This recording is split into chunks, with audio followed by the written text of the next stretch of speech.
David Reddy అనే వ్యక్తి ఉన్నాడా, ఆ పేరు గల వ్యక్తి ఉన్నాడా అని. కానీ మనము నిజ జీవితంలో విషయాన్ని అర్థం చేసుకున్నట్లయితే మన చుట్టూ చాలామంది క్రైస్తవ సోదరులు ఉంటారు. వారు చర్చికి వెళ్తూ ఉంటారు, మన సమాజంలో మనతో పాటు కలిసి ఉంటారు. ఉంటూనే వారు బైబిల్కి సంబంధించిన పేర్లు పెట్టుకుంటూ ఉంటారు. వాటితో పాటు వాళ్ళ కమ్యూనిటీ చిహ్నమైన రెడ్డి, కాపు అనే ఈ పేర్లను పేరు చివరలో యాడ్ చేస్తూ ఉంటారు. కానీ బైబిల్లో ఇలాంటి పేరు ఎక్కడ కనిపించలేదు, ఉండదు కూడా, లేదు కూడా. మరి డేవిడ్కు రెడ్డి అనే పేరు ఎలా వచ్చింది అని గమనించినట్లయితే బైబిల్ విషయానికి వస్తే బైబిల్లో డేవిడ్ రెడ్డి అనే పేరు ఎక్కడ మనకు కనబడదు.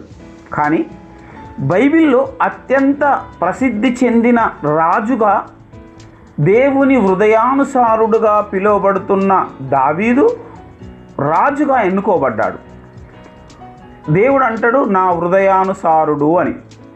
అంటే దేవుని చిత్తం ఏమయ్యిందో, దేవుని ఇష్ట ప్రకారము, దేవుని ఆలోచన ప్రకారము నడవగలిగిన వ్యక్తి అని దావీదును దేవుడు ఏర్పాటు చేసుకొని తన బిడ్డలను, తన ప్రజలను ఏలడానికి రాజుగా నియమించాడు.